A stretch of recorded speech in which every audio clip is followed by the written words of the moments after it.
Good morning, everybody. I thought today was Saturday and totally dogging it, but then voila, it's Friday. I have work to do. I only have 23 subscribers, and I know one's Miss Rojas. I know one is my kid. I know one is Chachi. So I'm missing some people. You guys got to subscribe. Today you get bonus points.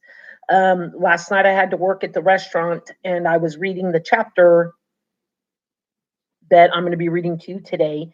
It's a little bit long. However, I had a huge aha moment. Um, it slapped me in the head like a rack of ribs. That's a restaurant joke. Um, anyway, come to find out yesterday, a lot of you are not doing what you need to be doing. You're not checking your emails because 6 out of 23 kids joined my, what is it called? Google class. But I'll save that for another video. Anyway, today is chapter 9, The Girl in the Red Coat. Okay. This is the one chapter that I can relate to because it kind of has to do with bullying in school. I was that person. Okay. All right. So I don't have my contacts in.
All right, I'm back in the game. I had to put my contacts and my reading glasses and get more coffee.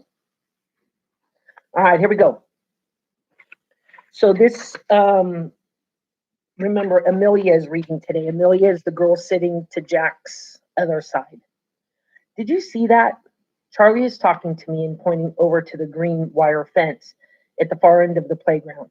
This is strange. Charlie doesn't normally talk to me. Charlie is loud and cheeky and funny and popular, and he normally mainly talks to Zach and Kazim, who are also loud and funny and popular, and to Callum, who is loud. I am not loud or funny or cheeky or popular. I am quite clever and quiet and not cool, and the other children make fun of my glasses, which are held together probably here or here, held together by scotch tape at the moment because Dad fixed them with not very good glue in a hurry after Ellie sat on them. And so they broke again really easily when Sam kicked a football in my face, which was an accident again. And Dad is going to get some better glue and fix them better. And then maybe we'll see, get me some new glasses soon because Dad keeps fixing them instead of taking them to the doctor. And because I am not popular or cool, Charlie does not talk to me ever. But Charlie is talking to me now and pointing over to the green wire fence at the far end of the playground. But all I can see over there is the fence and some fallen leaves and some rubbish. There aren't many other children here yet, just me and Charlie and Callum and a girl in a red duffel coat. Duffel is kind of like a bigger coat. Dad drops me off early on the way to his work, so I'm normally one of the first three earliest to arrive out of the whole school. Do you mean the potato chip bag? I say. But when I look back, Charlie isn't there anymore. He is running off the other way behind Callum, and they are both laughing. And Callum is carrying something. And I look at the ground down to my left, and my bag isn't there, even though that is where I put it down. And I realize that the thing that Callum is carrying in my bag, and they're running away with my bag with my lunch and my PE clothes and my water bottle and my homework in it. So it's the old trick. You're sitting at your table and you're like, "Oh, look!" And then when your little brother looks over to see what you're pointing at, you steal a French fry or a chicken nugget or something off their plate. That's what the boys just did to her, but they took her backpack.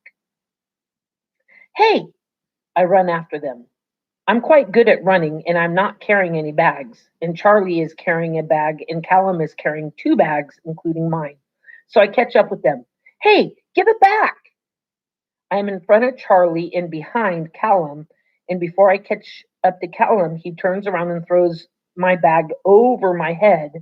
Then Charlie catches it and stops running and sort of shakes it about in front of him, a bit as if he's doing a dance with it. I have stopped running too, and I turn to face Charlie. So now Callum is behind me. Ha ha, says Callum. Piggy in the middle. Give me back my bag, please, Charlie. I say to Charlie, which is polite, even though Charlie has not been polite to me. But I am setting him a good example. PBIS, positive behavior. I don't know. And I walk toward him with my arms out. And Charlie holds the bag in straight toward my hands, but when I try to take it, he pulls it back again and throws it over my head to Callum again. And now I am really annoyed. Piggy in the middle, says Callum. Oink, oink. And then I think this is a very silly thing to say. It is a horrible thing when Callum calls Neelam a pig, because Neelam is a bit fat, and it makes her cry sometimes when Callum calls her a pig. But it's not a horrible thing to say to me because I am not fat at all. I am 9 years old, but I am small and thin and wear clothes that I get dad to cut the labels out of so that no one sees that they are meant to be a 7 year old's. She's 9, and I guess sometimes the tag in the back will say whatever. So she doesn't want kids to know she's that small and she only wears clothes that are fit for a 7 year old. If Callum wants to try to make me cry, he should call me something to be with being little, like titch or stick insect or something, because that would make more sense, even though it still wouldn't make me cry because I don't care about this sort of thing because I have a positive self image because dad told me I should. So when I punch Callum hard in the tummy and he throws up onto his shoes, which are those silly sneakers with the flashing lights, which aren't even meant to wear it to school anyway, it's not because he had called me piggy in the middle. It's just that Callum and Charlie are taller than me and carry on throwing my bag over for my eight carry carry on throwing my bag over me for ages, and I want it back before my sandwiches get all messed up because dad made me ham and cheese and tomato this morning, and the tomatoes get messy really easily if you're not careful. And Callum and Charlie were definitely not being careful with my bag. So I made them stop. I walk over to Charlie. His eyes are very wide. His mouth is open and he looks funny. I take my bag away from him and he doesn't say anything because I am quite quiet and clever and he didn't expect that I might hit anybody in the tummy and make them cry and throw up over their shoes, so he is surprised. She must have nailed that kid pretty good to make him puke. Not only that, he puked in his own shoes, which makes it even funnier. I mean, not funnier. It's unacceptable to hit other people. I'm a bit surprised too, actually. And when I get called into Mrs. Brock's office, Mrs. Brock is our principal. She tells me that she is surprised too. She says she is surprised and disappointed. She tells me that it is not allowed to punch children in the tummy, even if they are Callum Yates, and even if it is to protect your sandwiches, which have tomatoes in them. She says it is in her stern voice that she uses in assemblies for serious announcements, but she is smiling quite a lot too. I think I am not in too much trouble. I think it helps that none of the teachers like Callum because he is probably the naughtiest child in our year and probably number 3 in the whole school after Jenny Blake, who was caught smoking, and Luke Kelly, who set off fireworks in the boys' bathroom, and everybody is scared of him. I look at the floor and say, "Sorry, Mrs. Brock." And she says, "Well, okay then," and sends me back to my classroom. It is interesting walking along the corridors when lessons have already started and the corridors are all empty. Normally, there is everybody else laughing and chatting and shouting, but now there is only the sound of my shoes going click clack, click clack as I walk quickly because it is math now and I'm missing it. And I like math because it is interesting and I'm good at it. My school shoes are probably my noisiest shoes, and because there is only me in the quarter, they sound extra noisy and they echo a bit and it sounds good. And because it is a good lift, and because it is good, I lift my knees high as I walk and stomp along extra loudly in the bits of corridor that aren't too close to the classrooms that have strict teachers in them.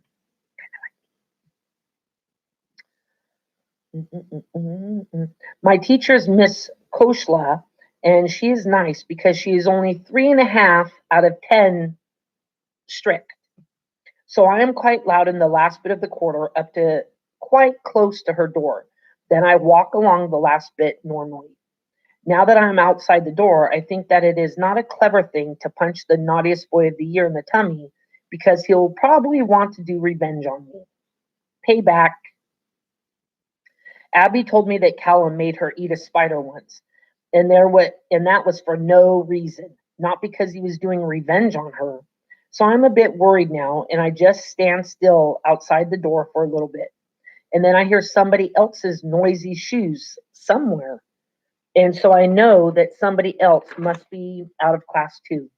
And I wonder if they have been sent to be told off too, like sent to the office. I look back along the corridor to where I think I can hear it coming from, and I think I see the girl in the red duffel coat disappearing before the corner.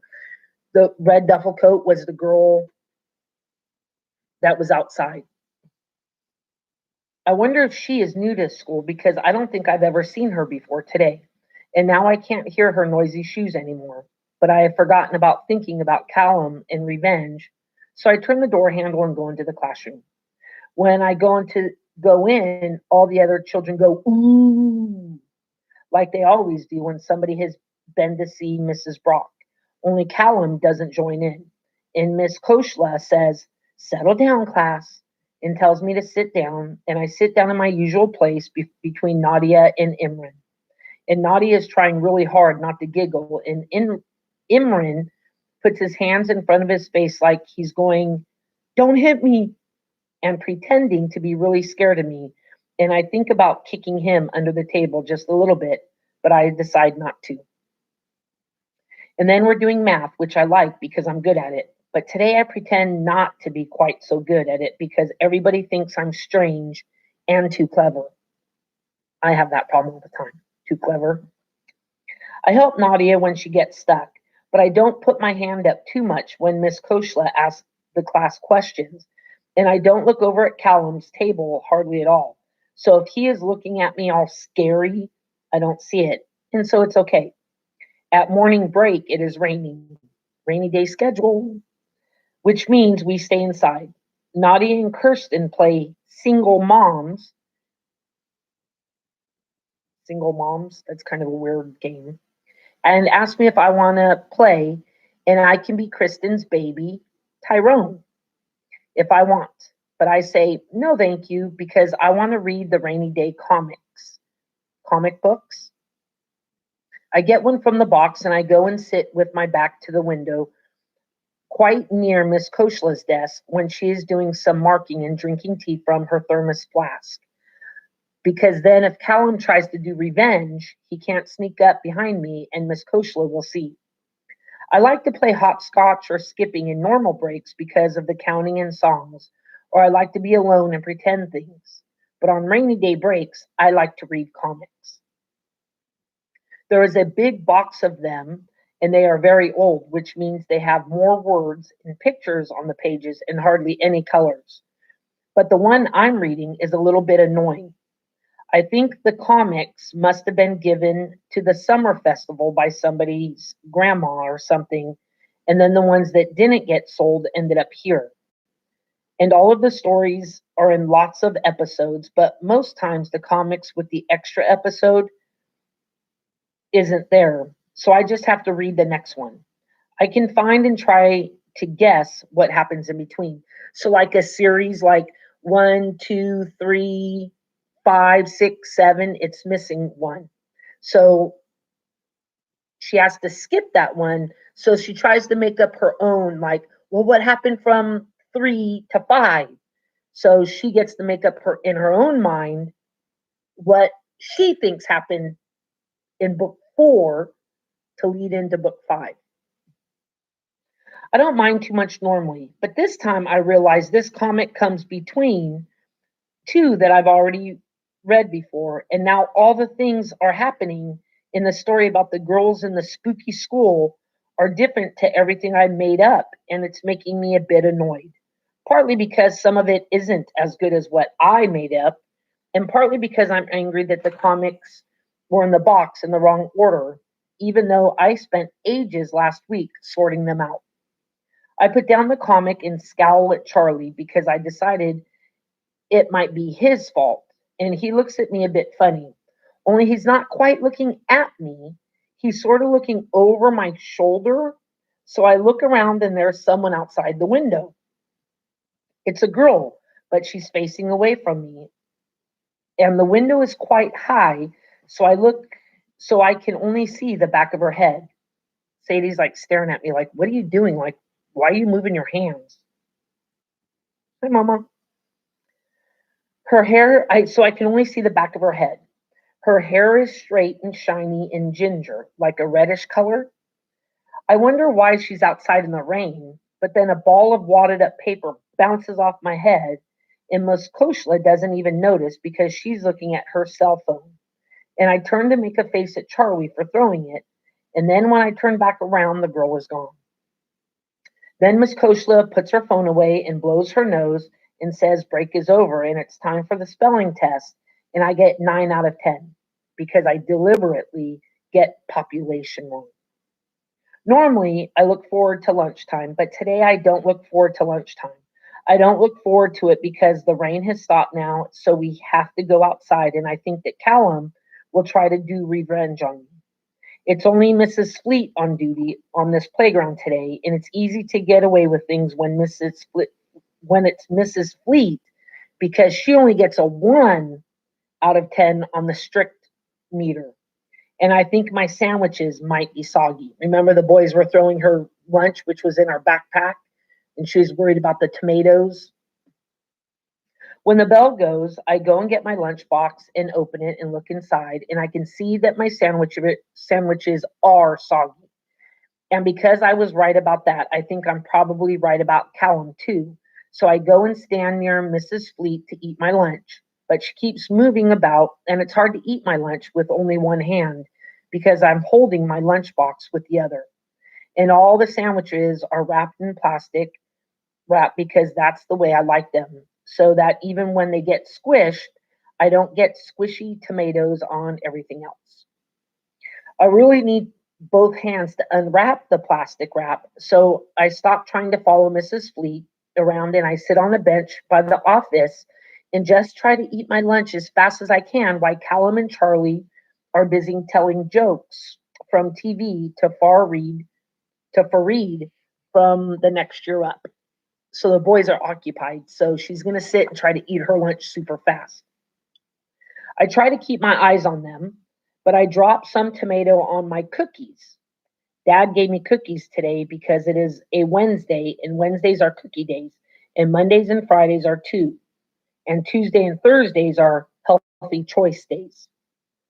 And so I have to pay attention to that and get the seeds and juice off the top cookie as fast as possible to to stop it from being too tomatoey to eat. The bottom is absolutely fine. Sadie, lay down. I'm just deciding that the top cookie is not okay to eat because it will be too tomatoey. But that from now on, I'll ask Dad to wrap the cookies in plastic wrap as well for extra safety. When I realize that I can't see Mrs. Fleet at all anymore, so she's worried about her cookie, then she's like, looks up and like, oh, where's Mrs. Fleet? The yard duty. But I can see Fareed from the next year up, and he is still talking to Callum and Charlie up, and he is not talking to any coffee. Hold, please.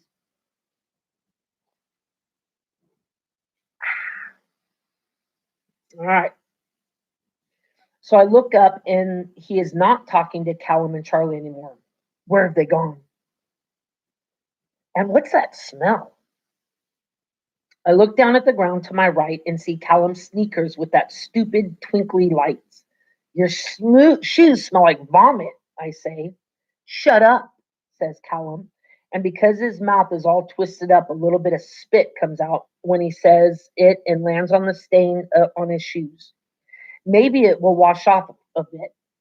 He gives me a shove on the shoulder and makes me drop the cookie, the non tomatoey one, onto the ground, and now it is broken and dirty, and I don't have a cookie left.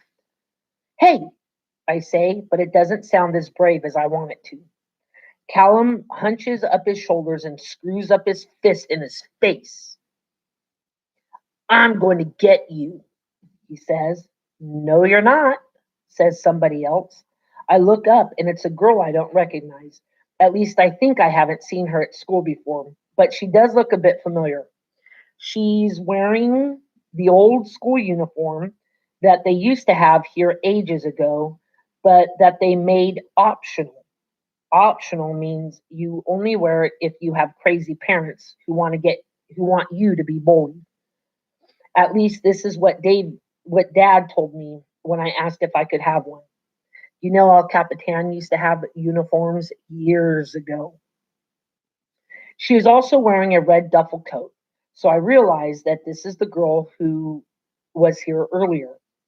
Her haircut is funny. She has quite long, straight, shiny red hair, and it flops down over one side of her face. So it flops down, kind of like my hair is a little bit longer, kind of like this, covering it up completely so you can only see one of her eyes. Ooh, look at that. Quarantine. Look at that. You only see one eye. Oh, Sadie's like getting crazy. Relax. We're reading.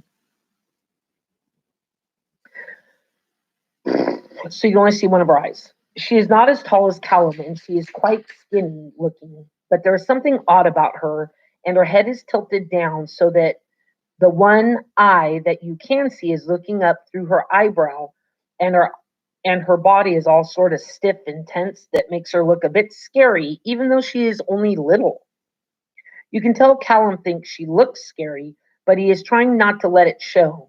But he does look scared of her, and he can't even think up anything to say. Yeah, well, just, he says and points at me. Only he doesn't even properly point at me.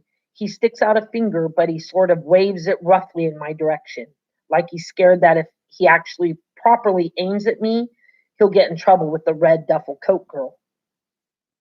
I think he's probably right.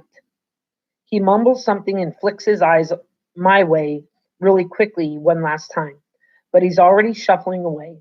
Then he runs off to tackle a football from Nadia's little brother from kindergarten and nearly trips himself over, which makes me laugh, even though he doesn't actually fall over, which would be really funny. But I suppose I laugh a bit extra because I'm relieved. I turn around to thank the girl, but she is walking away.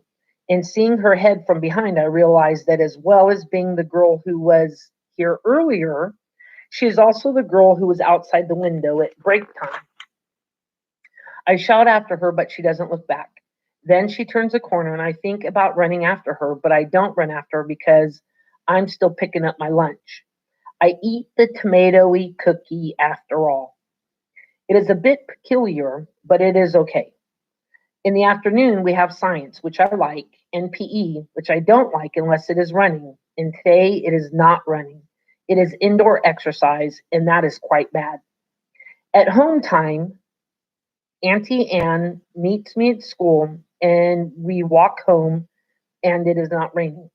Auntie Anne asked me how was school, and I say it was good because of science, and I don't mention the strange girl or punching Callum, and we stop at the supermarket for Auntie Anne to do a bit of shopping, and she buys me a chocolate bar, which I eat, and it is nice. At home, I do my homework and play a game on Dad's computer. I play Box World, which is a puzzle game and doesn't have shooting or zombies in it, and I'm good at it. I score 13,024 points, which is my second best score ever.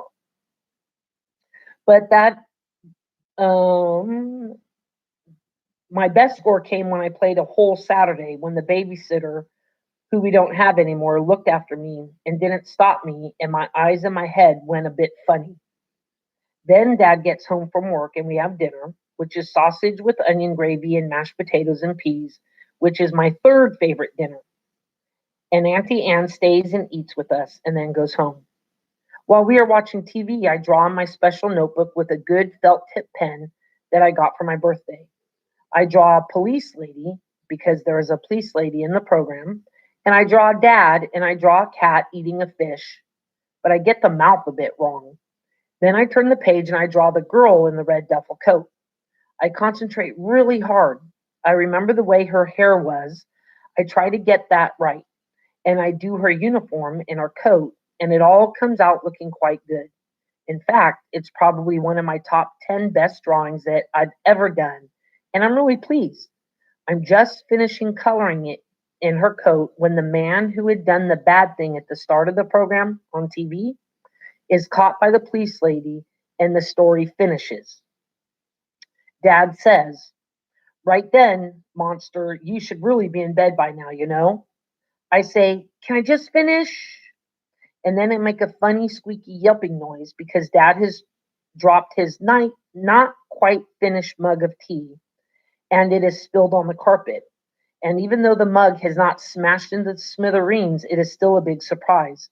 And when I look up at Dad's face, his eyes are all wide, which I think is being frightened, and that makes me a bit frightened seeing my dad frightened.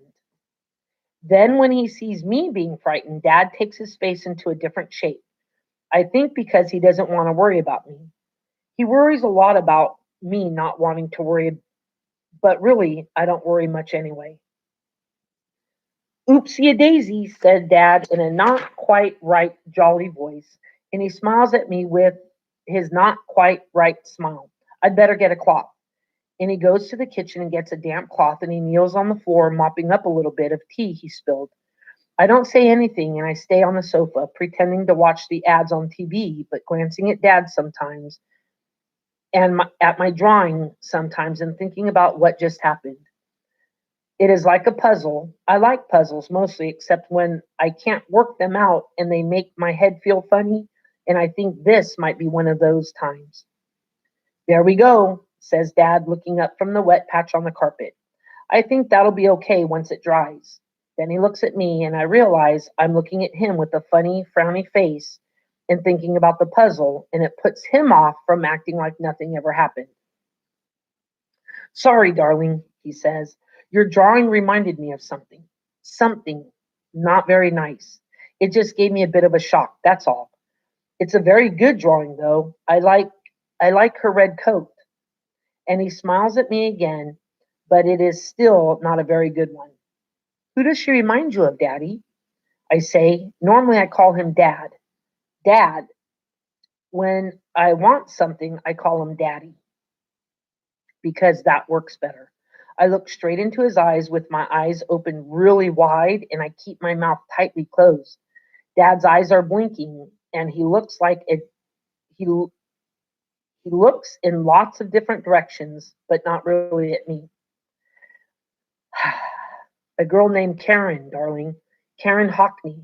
You remember I told you about Susan Hockney, Mummy's friend? Well, Karen was her daughter. Oh, the lady in the red who, let me start that one over. Oh, the lady and the girl who were in the car with Mummy? Daddy is still kneeling on the floor, but he's shuffled over to me now and he's put an arm around me. He thinks I might get upset talking about Mummy and the crash. Yes, darling. Mummy was giving them a lift in town. His voice has gone all quiet and full of breath, and his eyes aren't blinking anymore. He's looking at me sort of sideways, and his eyebrows have gone high up. Oh, I say, and look down at the floor. I stay very still and quiet. Sometimes before, when I've done this, he's made me hot chocolate and given me cookies. It works this time too. I even get marshmallows and bits of hot. I even get marshmallow bits in the hot chocolate. Mostly, I don't get upset about Mummy or the crash anymore. Not really. Sometimes one of the children at school will say something horrible that makes me feel a bit sad for a little while, but really, I don't remember Mummy properly. I was 3.5 when the accident happened to her. There are photos of her in the house, though, so I remember what she looked like from then, even though some of them are from before I was even born. But mostly the crash is a thing that happened and I don't mind it. But I talk about it because it makes Dad's eyes get wet. I ask Daddy if I can play on the computer for 10 more minutes before bed, and he looks at me carefully and then he says, well, okay then, which I knew he would, and goes into the kitchen to do the washing up. I go to the computer, but I do not play Box World this time because I told Dad a fib, a lie, and what I really do is go on the internet and try to find out about Karen Hockney, the lady that was in the car crash with her mom. It is easy. I go to Google and do a search for Susan Karen Hockney crash, and I find the story from the local newspaper from the day after the crash. Mostly it tells me things Dad has already told me, only he had never told me that the accident was a tragic accident. I thought it was a traffic accident. Mummy and the man in the other car died instantly, and they gave her wrong name, and Susan and Karen Hockney went to the hospital. Then next I find a story from the paper from a day later, and Mummy is still dead, but they get her name right this time. And now Susan Hockney has died in the hospital too. Karen has serious injuries but is stable. And there are photographs of Mummy and the man from the other car, and Susan Hockney and Karen Hockney. And the one of Karen Hockney does look a lot like the girl in the red duffel coat, only younger, and with her hair different, so you can see all of her face. I can see why my drawing would make Dad jump. He gets more upset about Mummy than I do. I suppose that is because he knew her for longer. In the morning, Dad has toast and horrible coffee for breakfast, and I have orange juice and Rice Krispies because it is Thursday. Do you know where she is now? I say. Dad lowers his newspaper, which he is reading the back page of with a screwed up face. Where who is? He says. Karen Hockney, I say. I have been thinking about Karen Hockney from the moment I woke up. Dad puts his paper down and stares at me for 2 seconds. Then he puts down his coffee mug, the world's fourth best dad, one that I got him for his birthday, and stares at me for 3 more seconds. She died, love, he says in his slow, quiet voice that he uses when he thinks he needs to be careful. Oh, I say. I thought she was only seriously injured. Dad looks at me a bit funny, but doesn't ask any awkward questions. Yes, she survived the crash, he says, but she died a few months later. She, excuse me. I think he doesn't know how much he should tell me because he is still wanting to be careful. I look at him with no blinks and guess at how much of a smile is the right amount to make him carry on. I must get it right. Karen lost an eye, darling. She had broken bones and her face was very badly cut, and one of her eyes got very badly damaged. But she survived, and the doctors did some operations and on her, and she was getting better. But then, after another operation, Dad is wiggling about in his chair now, like he needs to go pee or something. But I know he can't need to go pee because he only just gone. I heard the toilet flush earlier. There were complications, infections, and Karen got very sick and she died. He stares at me very hard. His mouth is gone all small and his forehead is wrinkly, but at least he's not wiggling around anymore. I give him a little smile to make him see I'm all right.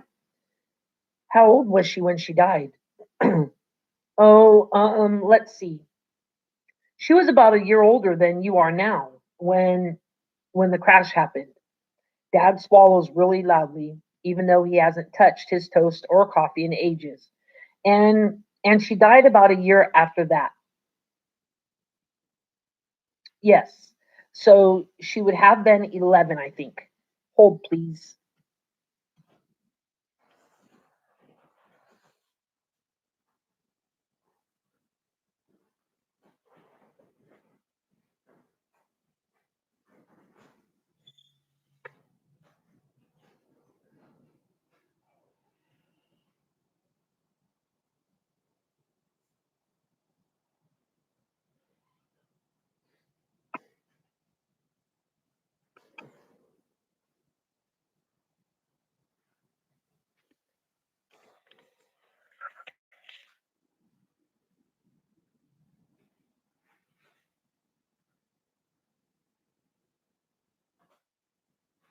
All right. Sadie had to go outside. And she died about a year after that. Yeah, so she would have been 11, I think. What was she like? I say. Oh, says Dad. I don't really know. I think maybe she was quiet like her mummy. You remember I told you before how Mummy and Susan were best friends and always looked after each other? Well, I think probably Karen was like that, kind and generous and brave. Darling, what's in my sandwiches today? I say. Dad's mouth stops being tight and he smiles a bit, and his forehead goes flat near me. Tuna and mayonnaise today, love, and an apple and a banana. I knew that already, really, because it is Thursday. Come on, it's time we are off. When I get to school, there's Charlie and Callum and Harry from first grade in the playground. Remember, they always go early to school. Charlie is kicking a tennis ball around the wall, and Callum is prodding Harry, but he stops prodding Harry when he sees me. He comes over to me, trying to stomp scarily, which he's not very good at, but he does look very angry with me, and that is a bit scary. I want to say something to try to calm him down a bit, but he puts his hand over my mouth. I don't like that at all. I would bite his hand, but I don't want to get ill. Callum is pushing me backward with his hand on my mouth and with his other hand on my shoulder. So, kind of like this, like, and pushing her back. I wouldn't like that either.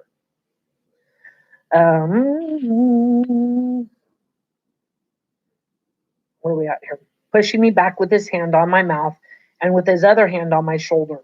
I stumble backward and fall over, and I think I tear my skirt and I hurt my bottom or butt. And now Callum is looming over me and he isn't saying anything, which just makes it scarier. He has clenched his fist up really tightly and he's breathing really noisily. And there's a little bit of spit at the corner of his mouth. And I kind of know that he's not really going to kill me, but I still kind of think that he might. I scuttle along the ground like a crab or something, kind of like scooting. Only a crab that goes backward and not sideways. And Callum follows me, but quite slowly. His eyes look really mad, but I'm going faster than him, so at least I'm getting a little bit farther away from him. And I think I should get up and run away from him and find a teacher, but now I've scuttled backward into somebody's legs. So I've stopped and fallen down onto my bottom again. I think at first that they must be Charlie's legs, but then I see that Charlie is still over there playing with his ball. Then the girl from yesterday steps past me to stand in front of me and Callum. Get out of my way, says Callum. He sounds a bit mad. The girl just stands there looking at him. My bottom really hurts. Maybe I've broken my butt bone. I try to look at my bottom like, oh, but it's a bit awkward. When I look up again, I can see that the girl has stepped toward Callum and pulling back her hair from her face. Remember? Her hair was like this, and now she's pulling her hair back.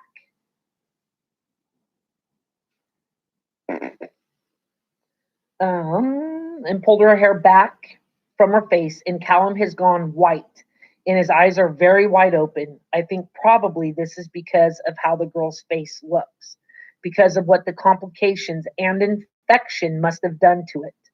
But I can only see the back of her head, so I can't be sure. Callum is crying now, and his breathing has gone funny, like he's forgotten how it works. It's like each breath is much bigger than the next breath, and so he is inflating. And his face has gone very white, and he is shaking. Charlie is still over by the wall, but he is looking over at Callum now, and he keeps taking one step toward him, then one step back, one step toward him, one step back, kind of like a funny little dance. And he has the dirty yellow tennis ball in his hand, and it looks like he's squeezing it very tight. And now I think Callum has wet himself, like peed his pants. And I wonder if the puddle of wee he's standing in will make the light in his sneakers stop working. But I don't think it will. And then he falls down onto his bottom into the puddle of wee. He makes funny wheezing noises, and his face is all screwed up. And I don't think he'll try to do revenge on me now. The girl turns around and smiles at me and holds out her hand to help me up. She had already let go of her hair, so she had it like this, and now she let go of her hair. So her face is half covered up again, and now I can't see what Callum saw. And I think that is a shame because I think it would be interesting to me. Maybe I will ask her to show me later. I think we might be friends. So remember the beginning of the chapter?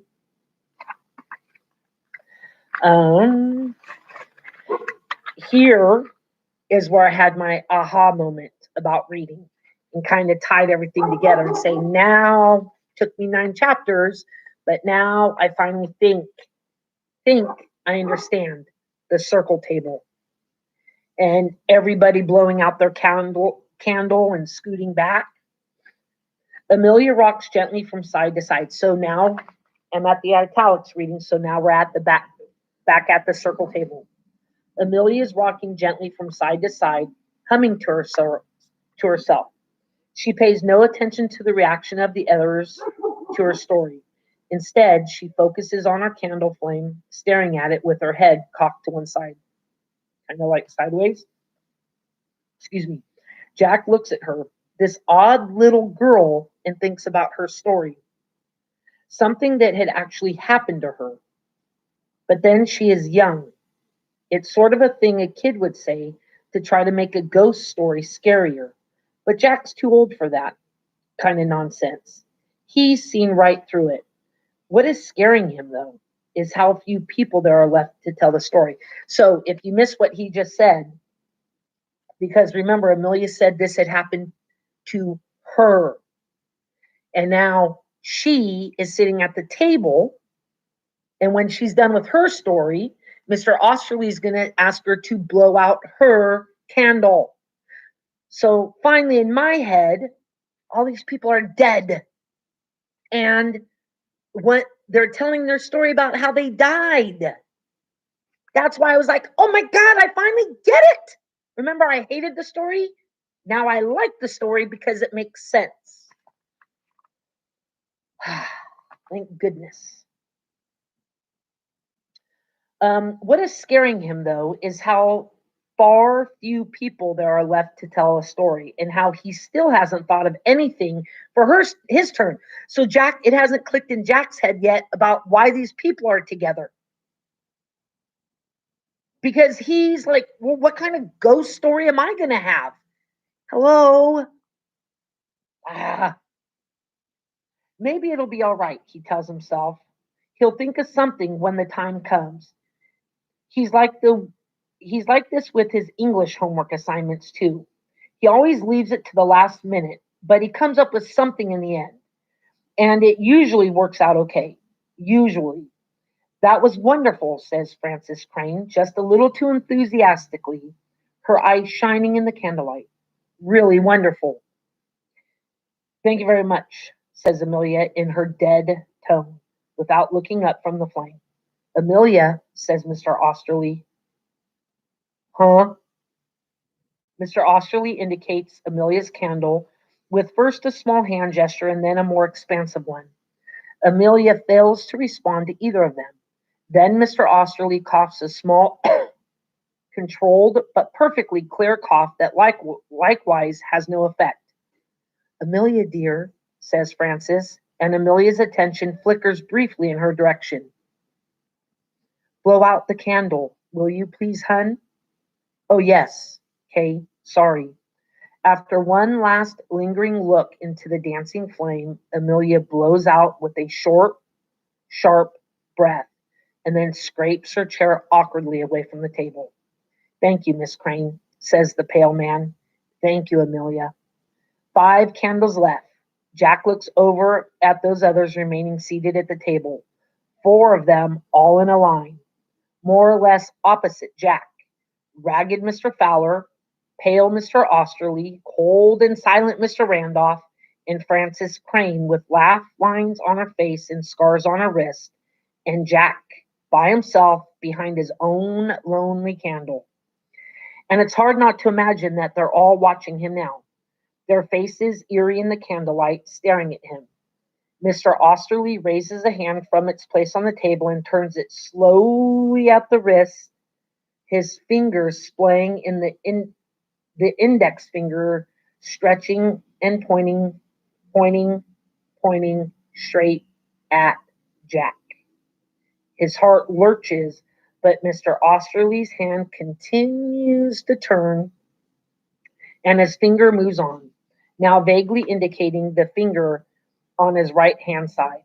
Mr. Fowler, says the pale man without turning his head, perhaps it's time for you to share another one of your tales with us. Mr. Fowler smiles. Why, of course, sir, I'll be glad to. And it is a special tale that I have for you tonight, for it is not just one of the many that I picked up on my travels, but instead a more personal story that I seldom share, a tale from my own boyhood. Why, indeed, from when I was about the age of this young fellow, I think. He raises an arm in Jack's direction and fashions a wide smile on that craggy face of his. It is a dark tale. He narrows his eyes. A dark tale is perhaps only belongs in childhood.